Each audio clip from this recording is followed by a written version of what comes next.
In the brutal winter of 1944, a B-25 Mitchell bomber, piloted by a crew of Tuskegee-trained airmen, the first black military aviators in U.S. history, vanished into the vast, white wilderness of the Alaska Range. The plane, on a top-secret mission to deliver a classified asset, was swallowed by a storm, leaving behind only radio silence. The official report concluded that the untested crew and their aircraft were victims of the region's notoriously violent weather, a tragic but unavoidable accident of war. For 60 years, that was the story. A footnote in the annals of a segregated military, leaving the families of the lost crew with a cold, incomplete memory. Then, in the summer of 2004, two mountaineers scaling a remote, unnamed peak saw something impossible deep within the blue, melting ice of a glacier. The perfectly preserved wing and cockpit of a World War II bomber. The discovery resurrected a ghost from a frozen tomb and launched a modern, high-altitude forensic investigation. The subsequent recovery mission, a dangerous dance with the shifting ice, would uncover a truth far darker than any storm. An empty navigator's seat, spent bullet casings frozen to the floor, and a secret diary would reveal that the crew of the B-25 were not victims of an accident, but of a cold-blooded act of treason, a mid-air firefight, and a murder mystery that had been perfectly preserved in ice for 6 decades. Before I begin, thank you for watching.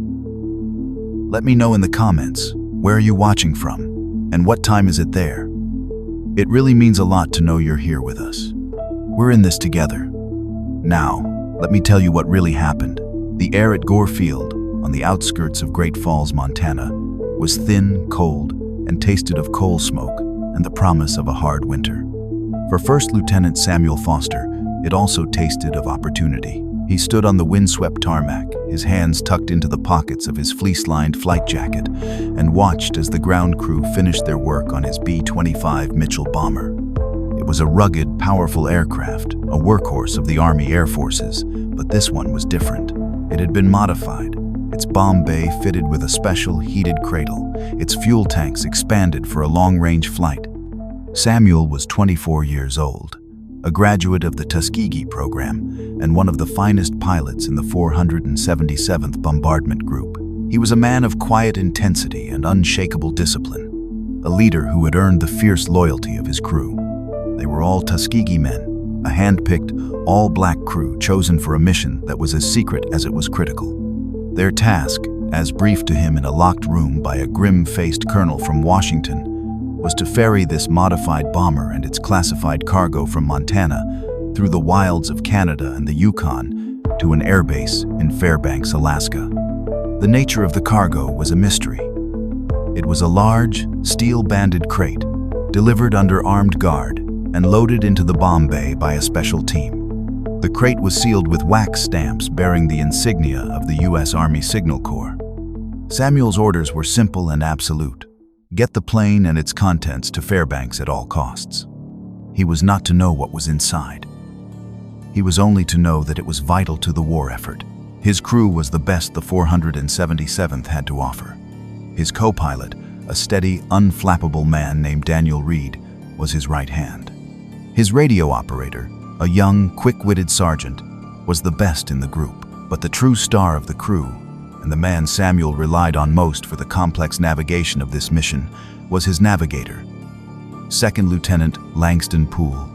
Langston was a man of dazzling, almost blinding intelligence. He was a graduate of Howard University, a brilliant mathematician who could perform complex navigational calculations in his head with a speed and accuracy that was almost supernatural. He was charismatic, a smooth talker with a poet's soul, who could quote Shakespeare and then explain the intricacies of celestial navigation in the same easy breath. He was respected, even admired, by every man on the crew. As Samuel conducted his final walk-around of the aircraft, Langston fell into step beside him. A cold day for a pleasure cruise to the Great White North, wouldn't you say, Lieutenant? Langston asked, his voice a smooth, confident baritone. The weather reports look clear until we hit the Alaska Range, Samuel replied, his eyes scanning the rivets on the wing. Then it might get choppy. Keep your calculations sharp. "My calculations are always sharp," Langston said with an easy smile. "It's the world that's often imprecise." There was a confidence to Langston that bordered on arrogance, but it was earned. He was the best, and he knew it. Samuel trusted him implicitly. He trusted his entire crew. They were a band of brothers, united not just by their mission, but by the shared daily struggle against the corrosive racism of a segregated military. They were fighting for a country that still treated them as second-class citizens, a paradox that they lived with every single day. Their performance on this mission, they all knew, was not just about delivering a secret box. It was about proving, once again, that they were worthy of the wings on their chests. They boarded the bomber, the interior a cramped, cold world of green-painted metal and the smell of oil and high-octane fuel. Samuel settled into the pilot's seat, his hands moving with a familiar, intimate grace over the controls. He went through the pre-flight checklist, his voice a calm, steady litany in the cockpit. Daniel Reed's responses a crisp, professional echo. He gave the signal to the ground crew, and the two massive radial engines coughed to life, sputtering black smoke before settling into a deafening, synchronous roar. The entire airframe vibrated with a barely contained power. He taxied to the runway, the vast, empty landscape of Montana stretching out before him. He received his clearance from the tower, pushed the throttles forward, and the B-25, heavy with its fuel and its secret, lumbered down the runway. It gathered speed, the tail lifting, and then, with a final graceful surge, it was airborne, climbing into the cold, clear, and unforgiving sky of the north. The first leg of the flight was a study in brutal, monotonous beauty. The B-25 Mitchell bomber droned steadily northwest, a lone silver cross in an immense, empty sky. Below them, the rolling plains of Montana gave way to the endless, snow-dusted forests and frozen lakes of Alberta and British Columbia. It was a landscape of profound, intimidating emptiness, a world that seemed to have been created before the invention of mankind. Inside the cramped, unheated fuselage, the crew was a model of professional focus. Lieutenant Samuel Foster held the plane on its course with a steady, unwavering hand, his eyes constantly scanning the instruments, his mind a quiet, complex calculator of altitude, airspeed, and engine performance. His co-pilot, Daniel Reed, managed the fuel flow and the radios. His presence, a calm, reassuring constant. The POV shifts to the flight itself, a tense, claustrophobic world of metal and sky. The narrative focuses on the sensory experience of the crew, the constant, deafening roar of the twin engines, a sound that was felt as much as heard, the bone-rattling vibration of the airframe, the biting, insidious cold that seeped through the thin aluminum skin of the aircraft. In the navigator's compartment in the nose of the plane, surrounded by the clear plexiglass, Lieutenant Langston Poole was in his element. He was a master of the arcane arts of dead reckoning and celestial navigation, the only methods available in this vast, unmapped wilderness. He worked with a quiet, intense focus, his hands moving with a surgeon's precision over his maps and his E6B flight computer, a circular slide rule that was the analog heart of his craft. He would periodically call out new headings to Samuel, his voice a calm, confident presence over the intercom, guiding them through the invisible corridors of the sky. After a brief refueling stop in the Yukon, they began the final and most dangerous leg of their journey. They were heading for the Alaska Range, a formidable wall of rock and ice that was notorious for its violent, unpredictable weather. The forecast had called for clear skies. But as they approached the mountains, a dark, ominous line of clouds appeared on the horizon. "We've got weather up ahead." Samuel's voice crackled over the intercom. "Looks like we're going to have to climb over it." "Langston, what's our position?" "On course, Lieutenant," Langston's voice replied, calm and unruffled. "We're about 50 miles south of the main pass. I recommend we alter course 10 degrees to the west. Should take us around the worst of it." Samuel trusted his navigator. He banked the B-25, its engines straining as it began to climb into the thin, cold air. But the weather system was a living, malevolent thing. It moved with an unnatural speed, engulfing them in a thick, gray, disorienting cloud. The world outside the cockpit vanished, replaced by a swirling, featureless void. Then the turbulence hit. It was not the gentle chop of a normal storm. It was a violent, convulsive force that seemed intent on tearing the wings from the plane. The B-25 was thrown about the sky like a child's toy, dropping hundreds of feet in an instant, then being slammed upwards by a brutal updraft. Alarms began to scream in the cockpit. "We're picking up ice!" Daniel Reed yelled, his voice tight with alarm.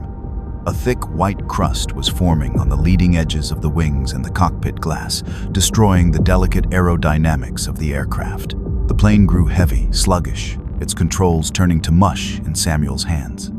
The final radio communication from the flight was from the young radio operator in the fuselage. It was a frantic, garbled message, broken by static and the roar of the storm. "In a severe storm, heavy icing, losing altitude, we are." And then the transmission cut out, replaced by a final deafening crackle of static. The radio at the airbase in Fairbanks, which had been tracking their progress, was met with only silence. The B-25 Mitchell, with its crew of 5 and its secret, priceless cargo, had been swallowed by the storm. It had vanished from the sky, erased from the world as completely as if it had never existed. The silence from Lieutenant Foster's B-25 was, at first, a matter of professional concern at the Fairbanks airbase.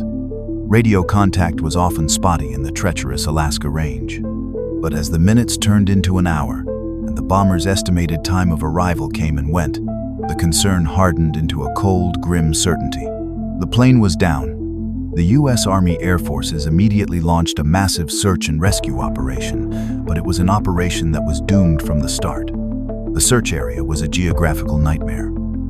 100,000 square mile expanse of some of the most remote, inaccessible, and dangerous terrain on the planet.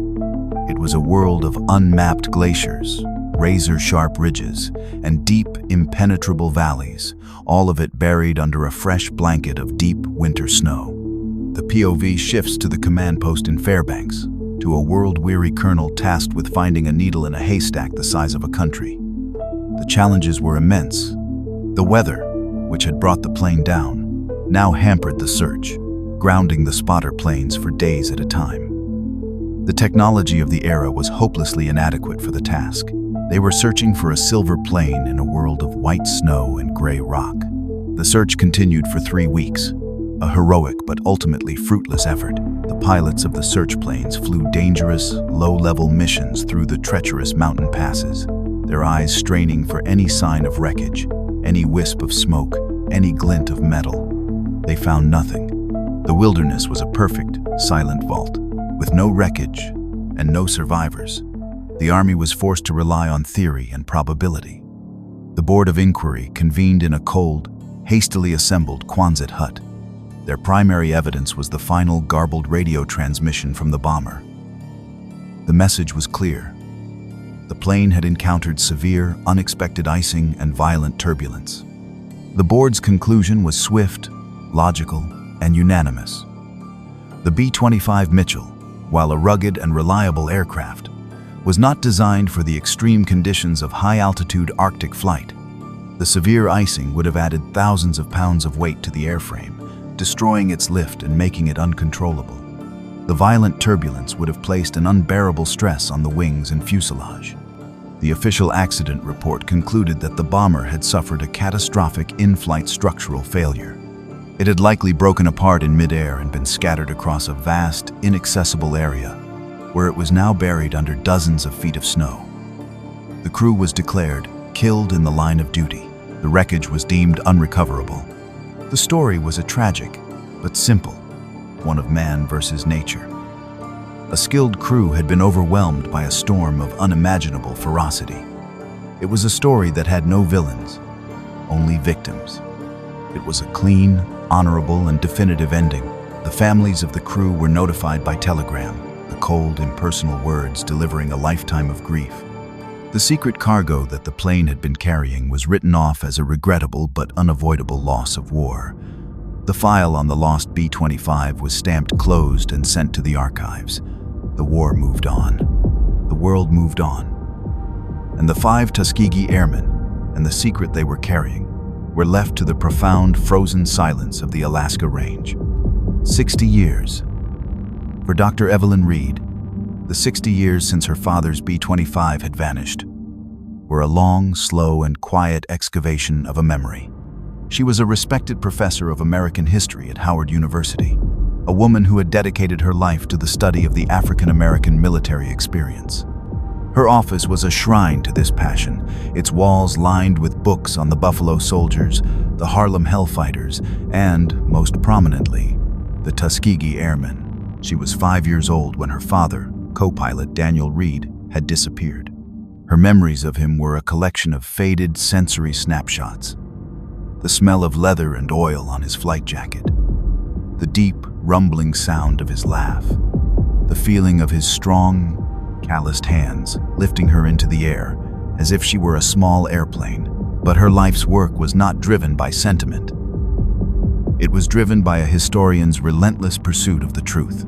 The official story of her father's death, the lost to the storm theory, had always felt incomplete to her. A story that was too neat, too simple, too convenient. It was a narrative that, in her professional opinion, subtly reinforced the prejudices of the era. A story of black pilots who were simply not up to the challenge of the unforgiving North. Her quiet, academic descent was fueled by her research. She had become the unofficial historian of the 477th Bombardment Group, the keeper of their legacy. She had spent decades interviewing the surviving members of the group, collecting their letters, their diaries, their stories. The men she spoke to were not the untested rookies of the official report. They were some of the most skilled, disciplined, and rigorously trained aviators of the entire war, men who had to be twice as good to be considered half as equal. The idea that a pilot as gifted and by the book as Samuel Foster would be so easily defeated by a storm had never sat right with her. She had, over the years, filed numerous Freedom of Information Act requests, prying loose the declassified accident report and the transcripts of the original Board of Inquiry. She had read the documents with a historian's critical eye, noting the lack of any real investigation, the swiftness of the conclusion, the absence of any consideration for alternative theories like mechanical failure or sabotage. Her research had also revealed the context of the mission. She had learned about the Lend-Lease program, about the secret, high-stakes pipeline of military technology that flowed through Alaska to the Soviet Union, America's strange and temporary ally. She knew that the plane had been carrying a secret cargo, a fact that was only a footnote in the official report, but which, to her, had always seemed like the central, unanswered question of the entire mystery. She had accepted, long ago, that she would likely never know the full truth. The wilderness had claimed her father and his crew, and it was a possessive keeper of its secrets. Her work was now about preserving their memory, about ensuring that the official story was not the only story. She wrote articles, gave lectures, and curated a small, powerful exhibit at the National Air and Space Museum dedicated to the lost crew. She was the guardian of a ghost, a woman who had spent a lifetime trying to give a voice to a silence that was 60 years old. She had made her peace with the mystery, or so she thought. She did not know that a world away, in the high, frozen heart of the Alaska Range, a warming climate was about to force the glacier to give up its dead and to reveal a truth that was far darker and more complex than she could have ever imagined. The Alaska Range in late August is a place of brutal elemental beauty and profound, intimidating silence. It is a world of rock, ice, and sky, a landscape that feels actively hostile to the fragile, temporary presence of human beings. It was in this world that two young mountaineers, Ben Carter and his climbing partner Maya, were attempting a first ascent on a remote, unnamed, and technically challenging peak. They were on the third day of their expedition, camped on a high, windswept glacier, a vast, frozen river of ice that flowed down from the mountain's summit. The summer had been unusually warm, and the glacier was in a state of dramatic, accelerated retreat. The landscape was changing before their very eyes, the melting ice revealing new crevasses, new rock faces, new secrets that had been buried for centuries. On this particular morning, they were scouting a new route up the mountain's face. They were roped together, carefully navigating the treacherous, fractured surface of the glacier. It was Ben who saw it first. He stopped, holding up a hand to signal Maya to halt. He was staring at a section of the glacier about 100 yards away. "What is it?" Maya asked, her voice a small sound in the immense silence. "I don't know," Ben said, his voice a low, puzzled whisper. "Look at the ice over there. The color." She followed his gaze. In the vast, uniform expanse of white snow and pale blue ice, there was a patch of something else. A deep, dark, almost black shape, visible beneath the translucent surface of the ice. And protruding from the ice was something else. A long, thin, metallic object, its surface a mottled, rusted brown. It was a wing. They stared at it, their minds struggling to process the impossible sight. It was the wing of an airplane, frozen solid in the heart of a glacier. They approached cautiously, their ice axes and crampons biting into the slick surface. As they got closer, the full, stunning reality of the scene was revealed. It was not just a wing. They were looking at the cockpit and the forward fuselage of a World War II-era bomber, perfectly preserved in its icy tomb. The force of the glacier's slow, immense movement had sheared the rest of the plane away, but this section, the heart of the aircraft, was miraculously intact. They could see the pilot's seat through the thick, crazed plexiglass of the cockpit canopy. They could see the faint, ghostly outline of the U.S. Army Air Force's star on the side of the fuselage, its white paint preserved by the 60 years of deep freeze. They were standing on a gravesite, a 60-year-old gravesite, suspended in time. The sense of awe they felt was quickly replaced by a profound sense of reverence and sorrow.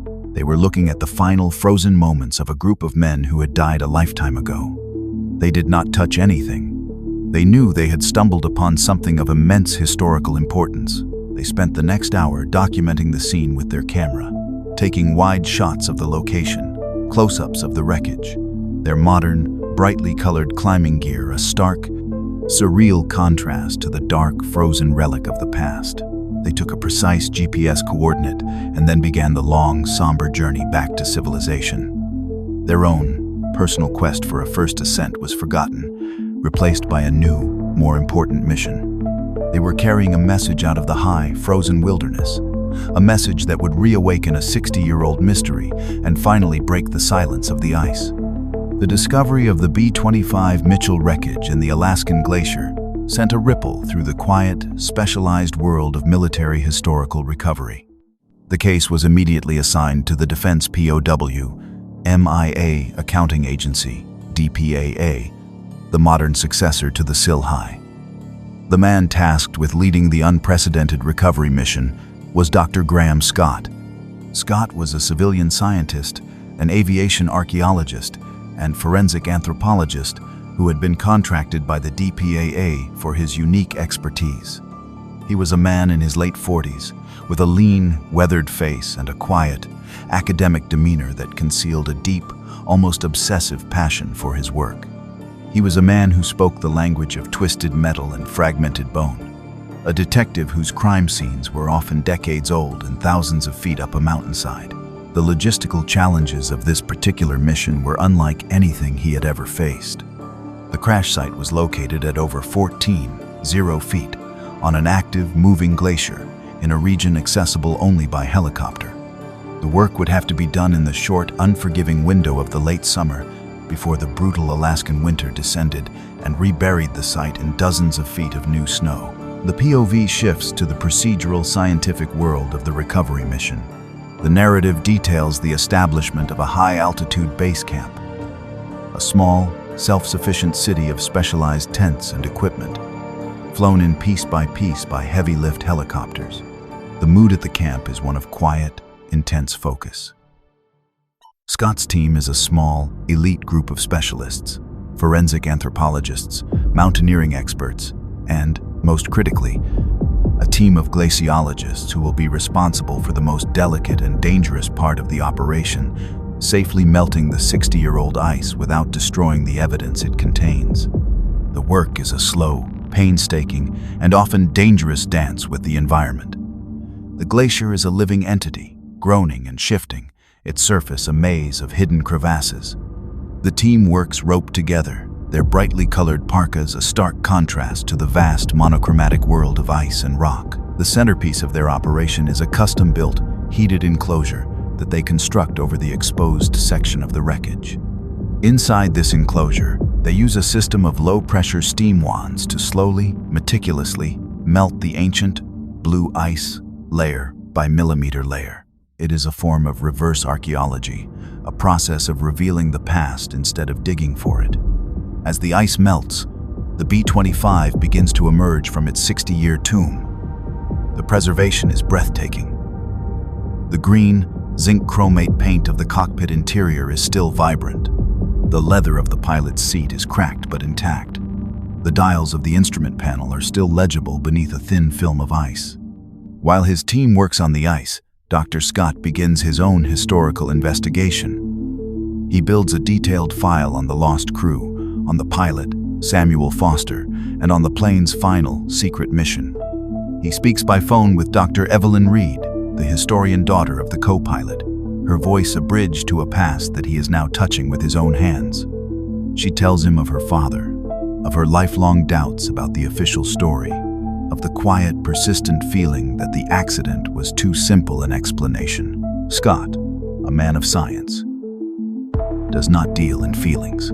But as his team begins to melt their way into the cockpit, into the silent, frozen heart of the mystery, he knows that the ice is about to reveal the truth, whatever that truth may be. He is a man about to have a conversation with the dead, and he is ready to listen. The air inside the heated enclosure on the glacier was a strange, surreal mixture of tropical humidity and the deep, biting cold of the ancient ice that formed its floor. For 2 weeks, Dr. Graham Scott and his team had been engaged in their slow, meticulous work of melting back the layers of time. The cockpit of the B-25 Mitchell was now almost fully exposed, a perfectly preserved tableau of a flight's final, violent moments. The first bodies they uncovered were those of the pilot, First Lieutenant Samuel Foster, and his co-pilot, Daniel Reed. They were still strapped into their seats, their forms perfectly preserved by the 60 years of deep freeze, their gloved hands still resting on the controls. The scene was a somber, powerful testament to their final, desperate struggle to control the dying aircraft. The remains of the radio operator were found at his station just behind the cockpit, slumped over his equipment. The recovery of the crew was a moment of profound, quiet reverence. Scott's team worked with the gentle, practiced care of undertakers, their scientific detachment giving way to a deep, human respect for the men they were bringing home. With the primary crew recovered, the investigation moved to the navigator's station, located in the plexiglass nose of the bomber. This was the domain of Second Lieutenant Langston Poole, the brilliant, charismatic navigator. As the team melted the final layers of ice from his station, they made their first, stunning, and case-altering discovery. The navigator's station was empty. The seat was there. The maps and navigational tools were scattered on the floor, frozen in a chaotic tableau. But the man himself was gone. Dr. Scott knelt and examined the seat closely. The leather seatbelt and the heavy canvas harness were unbuckled, their metal clasps still open, lying neatly on the seat. This was the first major pivot in the investigation. It was a single, irrefutable fact that completely contradicted the official lost to the storm theory of 1944. In a violent, weather-related crash, a crew member would be thrown about the cabin, but they would not have the time or the presence of mind to calmly unbuckle their safety harness. Langston Poole had not been in his seat at the moment of impact. He had been up and moving about the aircraft. The discovery sent a ripple of new, urgent questions through the investigation. Why was the navigator out of his seat during a severe storm, the most critical phase of any flight? Where had he gone? And where was he now? The team immediately expanded their search, melting their way back into the main fuselage of the bomber, a cramped metal tube that had been the crew's world. They were now looking for the remains of Langston Poole. They did not find him. The rest of the preserved section of the aircraft was empty. The empty seat transformed the case from a historical recovery into an active mystery. The narrative of a simple accident was no longer viable. Something else had happened on that plane. Something that had caused the navigator to leave his station in the final, chaotic moments of the flight. Scott and his team began to formulate new theories. Had Poole been thrown from the aircraft before the crash? Had he tried to bail out? The B-25 had a rear escape hatch, but it was still closed and frozen shut. Had he been injured and moved to the back of the plane for medical aid? It was a possibility. The empty seat was a profound and deeply unsettling anomaly. It was a question mark, frozen in the heart of the wreckage. It suggested that the final moments of the flight had not just been a struggle against a storm, but a struggle of a different and perhaps more sinister kind. The clean, simple story of a tragic accident was beginning to unravel, and the ghost of Langston Poole, the missing navigator, was now at the center of a 60-year-old mystery. With the mystery of the empty navigator's seat now hanging over the entire operation, Dr. Graham Scott ordered his team to proceed with the excavation of the main fuselage with a new, heightened level of forensic scrutiny. Every square inch of the aircraft's interior was now a potential crime scene. They were no longer just recovering a crew. They were looking for evidence of an unknown event. The work was slow and claustrophobic. The interior of the B-25 fuselage was a cramped metal tunnel, cluttered with ammunition belts, oxygen tanks, and the other paraphernalia of a World War II bomber. As the team carefully melted the thick layer of ice that coated the metal floor, they began to find the small, personal effects of the crew, frozen in time. A dropped Zippo lighter, a half-eaten chocolate bar, a paperback novel with its pages swollen and frozen solid. The second, and far more shocking, forensic bombshell was discovered by a young Air Force archaeologist who was working near the radio operator's station. As she carefully chipped away a layer of ice from the floor, her tool revealed a small, cylindrical, brass object. Its surface a dull, greenish-brown from 60 years of corrosion. She recognized it instantly. It was a spent shell casing. "Major Scott," she called out, her voice tight with a controlled excitement. "You need to see this." Scott crawled into the tight space and knelt beside her. The casing was from a .45 caliber pistol, the standard issue sidearm for officers in the Army Air Forces. A single, spent casing could be explained. A pilot might have test-fired his weapon before the flight, but as they continued to clear the ice around the radio operator's station, they found another, and then another. In total, they recovered 5 spent .45 caliber shell casings from the floor of the fuselage. This was not an accident. This was a firefight. The discovery of the shell casings was a cataclysmic pivot in the investigation. It transformed the mystery of the empty seat into a full-blown homicide inquiry. A violent, deadly confrontation had taken place inside the cramped confines of the B-25 as it was being torn apart by the storm. The crew had not just been fighting the weather, they had been fighting each other. The implications were staggering. The official story of a united crew lost in a tragic accident was a complete and utter fiction. The reality was a scene of chaos and violence, a mid-air gunfight at 20 feet. The shell casings were carefully collected, bagged, and flown to the DPAA lab in Hawaii for a full ballistics analysis. The lab confirmed that all 5 casings had been fired from the same Monet 1911 pistol. The investigation now had a murder weapon, or at least the evidence of one. Scott and his team began to re-examine the entire crash site through this new, violent lens. The body of the radio operator, which had initially been thought to have suffered only impact trauma, was re-examined. The forensic anthropologist now found what they had not been looking for before: a small, circular fracture in one of the ribs, a wound that was consistent with a bullet entry. The case was now, without any doubt, a murder. But the questions were baffling. Who was shooting at whom? Where was the gun? And where was Langston Poole, the missing navigator? The neat, simple narrative of the past 60 years had been replaced by a chaotic, violent, and seemingly unsolvable puzzle. The ice had preserved a crime scene, but the motive and the identity of the killer were still locked in the 60-year-old silence. The discovery of the firefight aboard the B-25 sent the investigation down a dark and logical, but ultimately false, path.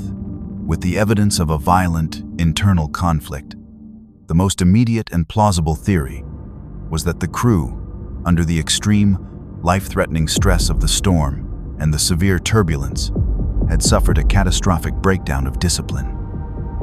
The investigation now focused on the possibility of a mutiny. Major Graham Scott, a man trained in the orderly, rational world of science, was now forced to become a psychological detective, trying to reconstruct the mental state of a crew that had been dead for 60 years. He and his team began a deep dive into the personal and military files of every man on board, looking for any sign of instability, of conflict, of a hidden fracture in the crew's unity. The theory was a compelling one. The 477th Bombardment Group, while composed of elite, highly trained airmen, was also a unit under immense and unique pressure. They were fighting not just a war, but a constant, grinding battle against the racism and prejudice of their own military. The psychological toll of this war within a war was immense. Was it possible that the stress of the storm, combined with the underlying racial and military pressures, had caused one or more of the crew members to snap? The investigation focused on the two men at the center of the mystery: the pilot, Samuel Foster, and the missing navigator, Langston Poole. They were the two ranking officers on board, the leaders of the crew. Had there been a conflict between them? Scott's team built a detailed psychological profile of both men. Samuel Foster was, by all accounts, a model officer. He was a strict disciplinarian, a man who believed in the chain of command and the absolute necessity of order in the cockpit. His records were spotless. Langston Poole, however, was a more complex figure. While a brilliant navigator, his file contained several minor but telling reprimands for insubordination. He was an intellectual, an idealist, a man who chafed under the rigid, often arbitrary rules of military life. Had he challenged Foster's command in the midst of the crisis? Had a disagreement over the flight path, over how to handle the storm, escalated into a violent, tragic confrontation? The mutiny theory posited a grim scenario. Poole, believing Foster's decisions were endangering the crew, had tried to take command of the aircraft. He had drawn his sidearm. Foster, or another loyal crew member, had returned fire. A chaotic, desperate gunfight had erupted in the cramped fuselage, leading to the death of the radio operator, the incapacitation of the pilots, and the final, fatal crash. In this scenario, Langston Poole was the mutineer, the man whose arrogance and insubordination had doomed them all. His missing body was explained by the theory that he had been thrown from the aircraft during the violent in-flight struggle. The theory was plausible. It was dramatic. And it fit the evidence of the firefight. For several weeks, it was the prevailing narrative of the investigation. Scott's team worked to find evidence to support it, re-examining the bullet trajectories, the positions of the bodies, looking for the one small clue that would confirm the story of a mutiny. But the theory, like the first one, had a nagging, persistent flaw. It didn't feel right. The men of the Tuskegee program were defined by their discipline, by their unity in the face of adversity. The idea of them turning on each other, even under the most extreme pressure, felt like a betrayal of their entire legacy. Dr. Evelyn Reed, when Scott presented the theory to her, rejected it out of hand. "My father, and the men he served with," she said, her voice a cold, hard line, "were not mutineers. They were brothers. You are looking in the wrong place, Major." Scott, a man of science, was beginning to agree with her. The mutiny theory was a story, a compelling one, but it was a story that didn't quite fit the character of the men involved. He was missing a piece of the puzzle, a piece that would explain not just the violence, but the reason for it. He was missing the motive, and the motive, he was beginning to suspect, was locked away in the one part of the plane they had not yet reached: the secret cargo in the bomb bay. The bomb bay of the B-25 was the last and most inaccessible part of the wreckage. It was located in the center of the fuselage, a section that had been crushed and twisted on impact, and was now buried under the heaviest part of the glacial ice. For weeks, Graham Scott's team had been working towards it, a slow, dangerous process of melting and shoring up the unstable ice-filled wreckage. The secret crate, the official reason for the entire fatal mission, was the final tantalizing piece of the puzzle. When they finally cleared the last layers of ice and debris from the bomb bay, they found the specially built, heated cradle that had been designed to hold the cargo. But the crate itself was not as it should have been. The heavy steel bands that had secured it had been cut, and the thick wooden lid had been pried open. The crate had been forced open from the inside. A cold, expectant silence fell over the team as Scott shone his powerful flashlight into the dark, empty interior of the crate. The secret cargo, the priceless, classified asset that these men had died to protect, was gone. The empty crate was a stunning, baffling discovery. It deepened the mystery and seemed to invalidate every theory they had. If the cargo was gone, who had taken it? And where? Scott and a forensic technician carefully climbed into the bomb bay to examine the empty crate. The interior was a mess of frozen, shredded packing material, but as the technician carefully brushed away the debris from the floor of the crate, he found something. Frozen to the metal floor, preserved in a thin, perfect sheet of ice, was a small, leather-bound notebook. It was a personal diary, its cover embossed with the initials L.P. Langston Poole. The discovery was a jolt of pure adrenaline. This was a direct, personal link to the missing navigator, a potential first-hand account of the plane's final moments. The diary was treated with the reverence of a sacred relic.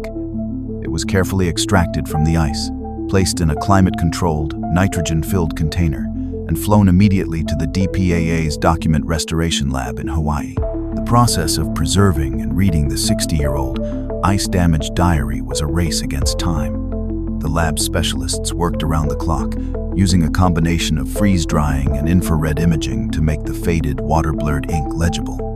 The final, restored pages of the diary were a bombshell that provided the final, shocking, and unequivocal truth of the entire mystery. The diary was not just a personal journal. It was the meticulous record of a spy. The final entries, scrawled in a frantic, almost illegible hand, told a story of breathtaking treason. Langston Poole was not just a brilliant navigator. He was a deeply embedded ideological agent for the Soviet Union. He was a true believer in the communist cause, a man who saw the United States as a corrupt, racist, and imperialist power that was destined to fail. His diary detailed his mission. He was to use the secret, high-altitude ferry flight as an opportunity to hijack the plane. His plan was to kill the crew, fly the B-25 across the Bering Strait, and deliver its precious cargo to a team of Soviet agents who were waiting for him at a secret airfield in Siberia. The secret cargo, he revealed in his final entry, was not a weapon or a piece of intelligence. It was a person. A German nuclear physicist, a top scientist from the Nazis' failed atomic bomb program, who had been captured by the Allies and was being secretly transported to the Manhattan Project in Los Alamos. He was the priceless asset, the man who held the secrets of the atomic bomb in his head. Langston Poole was not a mutineer. He was a traitor, and his mission was to deliver the secret of the world's most powerful weapon to America's most dangerous rival. The restored pages of Langston Poole's diary were a confession from a frozen grave, a 60-year-old narrative that laid bare the final, terrible truth of the lost B-25. Dr. Graham Scott read the translated text in a quiet, secure room at the DPAA lab, the words on the page painting a picture of a crime that was more audacious and more treasonous than he could have ever imagined. The final, frantic entries, written in the cold, vibrating fuselage of the bomber, provided a real-time, first-hand account of the flight's descent into chaos and violence. Poole's elegant intellectual prose, which filled the early pages of the diary, devolved into a clipped, desperate scrawl as his perfectly planned hijacking began to unravel. The new and final theory of the crime was now clear, written in the traitor's own hand. The mission had been going according to Poole's plan. He had used his navigational expertise to subtly guide the plane into the heart of the storm, knowing that the severe weather and radio silence would provide the perfect cover for his actions. His plan was to wait until they were over the most remote section of the Alaska Range, and then, under the guise of checking on the cargo, he would move to the back of the plane and, one by one, eliminate the crew. But he had made one critical miscalculation. He had underestimated the pilot. First Lieutenant Samuel Foster. According to Poole's diary, Foster, a pilot of immense skill and intuition, had become suspicious. He had questioned Poole's recommended course, noting that it was taking them into the teeth of the storm, not around it. He had also, Poole wrote with a tone of panicked disbelief, become concerned about the German physicist in the cargo hold, who had been making noise. Foster had left the controls to his co-pilot, Daniel Reed, and had gone back into the fuselage to check on the cargo himself. There, he had discovered Poole attempting to unshackle the physicist. The confrontation was immediate and violent. Poole's diary described the scene in short, breathless sentences. Foster knows. He saw me with the German. He is a fool, a patriot. He will not listen to reason. The firefight had erupted in the cramped, chaotic confines of the fuselage as the plane was being torn apart by the storm. Poole had drawn his .45 caliber pistol. Foster, unarmed, had tried to wrestle the gun from him. The radio operator, hearing the commotion, had come to his pilot's aid and had been shot and killed by Poole in the struggle. "The radio man is dead," Poole had written, his handwriting a near illegible scrawl. "Foster is a demon. He will not stop. The plane is out of control. Reed is dead at the controls." A stray shot. The final, chilling entry was written in the last moments of the flight, as the plane was in its final, fatal dive. "The German is useless, catatonic with fear. The plane is lost. I must save the asset. I must save myself." The diary ended there, but the story it told allowed Scott to reconstruct the final moments. With the pilots dead or dying, and the plane in an uncontrollable dive, Poole had made a final, desperate gamble. He had abandoned his plan to fly to Siberia. His new mission was to survive the crash and escape with the physicist. He had unbuckled his harness, fought his way to the back of the plane, and prepared for impact. The diary explained everything. It explained the empty navigator's seat. It explained the firefight. It explained the dead radio operator and the bullet hole in his ribs. And it explained the open, empty crate. Langston Poole had survived the crash, and he had escaped, presumably with the German scientist, into the frozen, unforgiving wilderness of the Alaska Range. The 60-year-old mystery was solved. But a new, more immediate one had just begun. Where was Langston Poole? The truth, as revealed by Langston Poole's diary, was a story of breathtaking audacity and cold-blooded treason. The final moments of the B-25 Mitchell were not a tragedy of man versus nature, but a desperate, violent battle between a hero and a traitor, fought in the chaotic, vertical world of a death dive. Major Graham Scott now had the complete narrative of the crime. His final task was to find the last, missing piece of the puzzle, the body of Langston Poole. The diary had provided the motive and the sequence of events, but it had also given Scott a new, critical lead.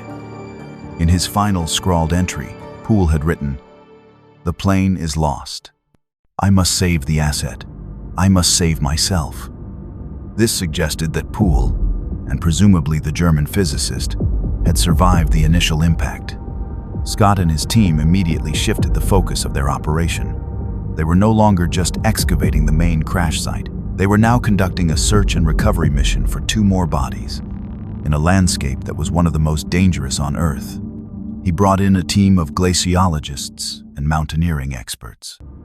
Using the crash dynamics and the known flow rate of the glacier over the past 60 years, they began to model the probable trajectory of any survivors. If they got out of the wreckage, the lead glaciologist explained, pointing to a 3D model of the glacier, their only logical path of escape would have been downhill, following the flow of the ice. But this area is a minefield of hidden crevasses. In a storm, with low visibility, they would have been walking blind. The search began. A team of elite mountaineers, roped together and using ground-penetrating radar designed to detect voids in the ice, began a slow, methodical sweep of the glacier, starting at the crash site and moving downhill. It was dangerous, painstaking work. After 2 days of searching, the radar got a hit. It detected a large, deep anomaly, a significant void in the ice, about 1/4 of a mile from the main wreckage. It was a massive, hidden crevasse. The recovery was a high-stakes, technical operation. A single, highly skilled climber was lowered deep into the blue, crystalline heart of the crevasse, and there, at the bottom, wedged in the ice, he found them. The bodies of 2 men, perfectly preserved by the 60 years of deep freeze. One was a man in the uniform of a U.S. Army Air Forces officer. It was Langston Poole. The other was a man in civilian clothes. It was the German physicist. They were frozen together in a final, macabre embrace. Entangled in the harness of Poole's parachute bag was the heavy, complex, and priceless machinery of the prototype Norden bomb sight, the true asset that he had been trying to deliver. The German physicist had been a red herring, a piece of human camouflage for the real prize. The final, complete story was now clear. Langston Poole had survived the crash. He had pulled the bomb site from the wreckage and had begun a desperate, impossible trek through the blizzard, trying to escape the wilderness. But the mountain, the same force of nature he had tried to use as a cover for his crime, had delivered its own, final, cold justice. He had taken one wrong step in the whiteout and had plunged into the crevasse, his treasonous secret frozen with him for 60 years. The recovery of Poole's body and the stolen bomb site was the final, closing chapter of the investigation. The mystery of the lost B-25 was solved. The mutiny theory was discarded. The truth, in all its cold, complex, and treasonous detail, was finally known. The recovery of the full crew of the lost B-25 and the undeniable proof of Langston Poole's treason sent a quiet, but significant, ripple through the official histories of the U.S. Air Force. The file on the 1944 incident was officially amended. The finding of a weather-related accident was struck, replaced by a detailed, if still classified, account of the heroism of First Lieutenant Samuel Foster and his crew. They were no longer the victims of a tragic accident, but heroes who had died fighting to stop a traitor from delivering a critical piece of military technology to the enemy. The final act of the long, cold case belonged to Dr. Graham Scott. A month later, he traveled to Washington, D.C. for a private meeting with Dr. Evelyn Reed. He met her in her quiet, book-lined office at Howard University, the same place where she had spent a lifetime studying the legacy of men like her father. He did not begin with condolences. He began with the truth. He laid out the entire, incredible story for her, from the discovery in the ice to the final, damning entries in Langston Poole's diary. He told her of the firefight, of the treason, of the quiet, desperate heroism that had taken place in the skies over Alaska 60 years ago. He told her that her father and the rest of the crew had not died because of a storm or a mistake. They had died as heroes, fighting to protect their country. Evelyn Reed listened, her hands clasped tightly in her lap, her face a mask of profound, complex emotions. The story was 1,000 times more terrible than the simple, clean narrative of an accident, but it was also 1,000 times more noble. The quiet, nagging feeling of injustice that had haunted her for her entire life was finally, blessedly, gone. The story now made sense. "So my father," she began, her voice a quiet whisper. "He was a hero." "He was, Dr. Reed," Scott said softly. He and his pilot, Samuel Foster, and the rest of the loyal crew. They were all heroes. He then handed her a small, velvet-lined box. Inside were her father's dog tags, recovered from his body, polished and clean. She took them in her trembling hands, the metal cool against her skin. It was the first and only physical piece of her father she had ever known. The story ends not in an office, but back on the high, silent glacier in the Alaska Range. The recovery mission is over. The wreckage has been removed. The ice is slowly, inexorably, beginning to reclaim the site, burying the last traces of the 60-year-old drama. But before they left, Dr. Graham Scott and his team had performed one final act. They had erected a small, simple, bronze plaque on a rock outcropping overlooking the glacier. The plaque listed the names of the 4 loyal crew members, and beneath their names, it read, "Here, in the line of duty, they gave their lives to defend their nation from a threat both foreign and domestic. May their courage be remembered as long as these mountains stand." The 60-year silence was over. The truth had been excavated from its frozen tomb, and the legacy of the lost Tuskegee crew was finally and honorably restored.